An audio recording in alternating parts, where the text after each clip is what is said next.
The blue and red lights flashed in my backyard when I realized just how far this had escalated. Officer Thompson stood near my pool gate, notepad in hand, while a soaking wet teenager pointed at me as if I were some kind of criminal. The boy's voice cracked with exaggerated distress as he claimed I'd locked him out illegally and threatened him. But I could see it in the officer's eyes, something wasn't adding up, and he knew it. The kid's story, backed by his HOA-owning mother, Karen, had more holes than Swiss cheese, and I had the evidence to prove otherwise. Let me back up 3 weeks. My name is David, and I've lived in the Maple Ridge subdivision for 5 years without any major incidents. That all changed when our HOA elected a new president. Her name was Karen Peaton, and she lived right next door. From day one, she treated her position as if she'd been crowned queen of the neighborhood. Every morning, I'd see her marching down the sidewalk with her clipboard, hunting for violations like she was on some kind of holy mission.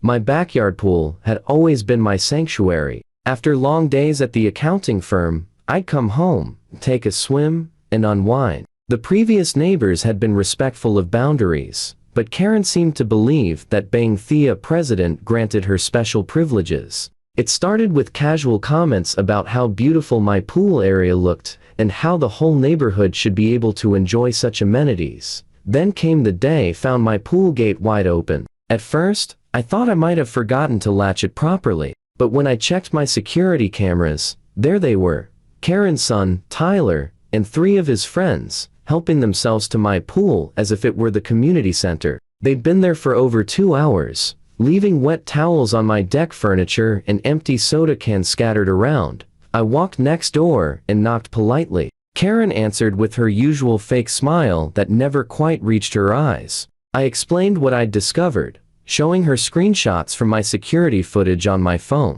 She barely glanced at them before waving her hand dismissively. Her voice took on that condescending tone she used at HOA meetings. She informed me that, as HOA president, she had shared access rights to all exterior amenities, and that included my pool. According to her interpretation, her family was entitled to use it whenever they pleased.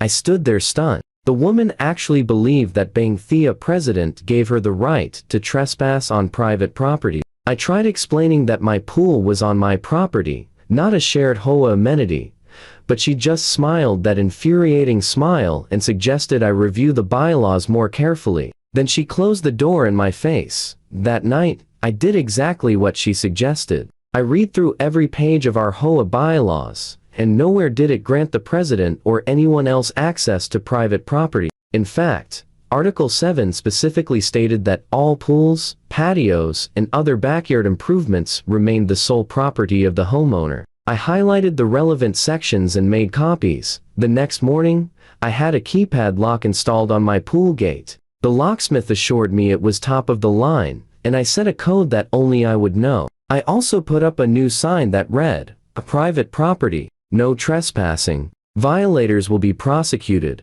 If Karen wanted to play games, I was ready. 2 days passed peacefully. I actually started to think the lock had solved the problem. Then, on a Tuesday afternoon, I came home early from work with a splitting headache. As I pulled into my driveway, I heard shouting from my backyard. My stomach dropped as I recognized Tyler's voice.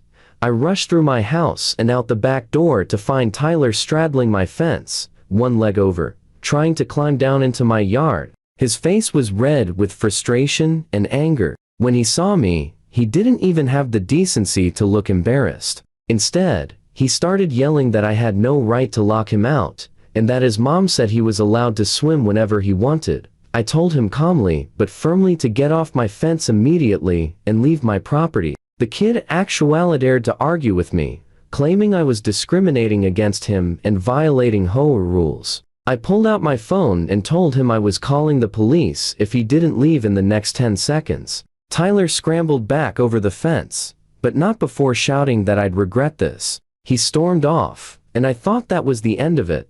I should have known better. 20 minutes later, I was making myself some tea when I heard sirens approaching. To my shock, they stopped right in front of my house. 2 police officers walked up my driveway, and I met them at the front door. The lead officer, a tall man with kind eyes, introduced himself as Officer Thompson. He explained they'd received a 911 call about a homeowner threatening and falsely imprisoning a minor.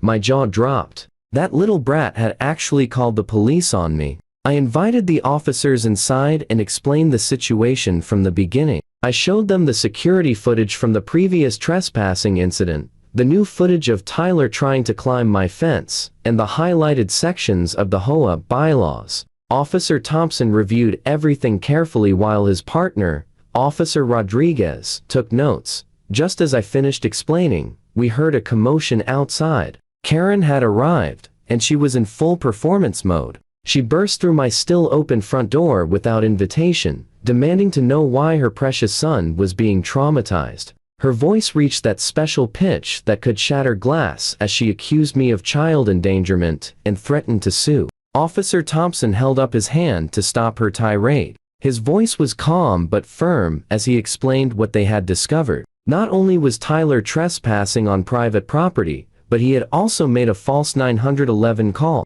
The officer's words hit Karen like a bucket of cold water. Her face went from red to white in seconds. Tyler was called over from where he had been waiting on the sidewalk. Officer Rodriguez explained to him the seriousness of making false emergency calls and trespassing. The boy's bravado crumbled as he realized he might actually face consequences. He stammered out excuses, but the evidence was overwhelming. Officer Thompson turned to me and asked if I wanted to press charges. I could see Karen's eyes widen in panic. For a moment, I considered it. Then I looked at Tyler, who suddenly seemed very young and very scared. I told the officers I would be satisfied with a formal warning, but any future incidents would result in immediate legal action. The officers documented everything and gave Tyler an official warning. They made it crystal clear that if he set foot on my property again without permission, he would be arrested. Karen tried to argue, but Officer Thompson shut her down quickly. He reminded her that HOA positions did not grant special privileges to violate property laws. As the police prepared to leave, Officer Thompson pulled me aside. He complimented me on having such thorough documentation and security measures. He also mentioned that false 911 calls were a serious offense that could result in fines up to $5,000 and even jail time. The comment was loud enough for Karen and Tyler to hear. 3 weeks later, I found an envelope in my mailbox. Inside was a letter from Tyler, clearly written under duress, but attempting to apologize. The handwriting was neat and careful, like someone was watching over his shoulder as he wrote. He admitted he was wrong to trespass and promised it would never happen again. Karen, however, wasn't done. She filed a formal complaint with the HOA board, claiming I was creating a hostile environment and demanding that they force me to provide pool access to board members. She even suggested the HOA should fine me for installing a lock without approval. The board meeting was scheduled for the following Thursday. I arrived prepared with copies of the bylaws, the police report, and photos of the no trespassing signs, but I needn't have worried. Apparently, Karen had been annoying other board members with her interpretations of presidential powers for months. When Karen presented her complaint, board member after board member questioned her reasoning. George Harrison, the treasurer, asked her to show where in the bylaws it granted her access to private property. She fumbled through papers, growing more flustered by the second. Another member, Janet Liu, mentioned that Karen had tried to use her presidential status to get discounts at local businesses, claiming she was representing the HOA. The discussion that followed was brutal. Multiple homeowners stood up to share stories of Karen overstepping boundaries. One mentioned how she demanded a key to their shed to inspect it. Another talked about her trying to dictate what flowers they could plant in their own backyard. When it came time to vote on Karen's complaint against me, it was unanimously rejected. But the board wasn't done. George made a motion to hold a vote of no confidence in Karen's presidency. The motion was seconded immediately. Karen's face turned purple as she realized what was happening. The vote was swift and decisive, 7-1, with only Karen voting to keep herself in power. She was removed as HOA president effective immediately. As the gavel came down, Karen let out a shriek that probably violated several noise ordinances. She grabbed her papers and stormed out, but not before knocking over a water pitcher and calling us all jealous losers who couldn't recognize true leadership. The final twist came when the board reviewed the HOA's financial records more carefully after Karen's removal. They discovered she had been using the HOA credit card for personal purchases, claiming they were for neighborhood improvements. The unauthorized charges totaled over $8,000. The board voted to pursue criminal charges for embezzlement. When the police showed up at Karen's door with a warrant 2 weeks later, the entire neighborhood watched from their windows. She was charged with felony embezzlement and faced up to 5 years in prison and fines up to $25,000. As they led her away in handcuffs, she screamed that this was all my fault, that none of this would have happened if I had just let her son use the pool.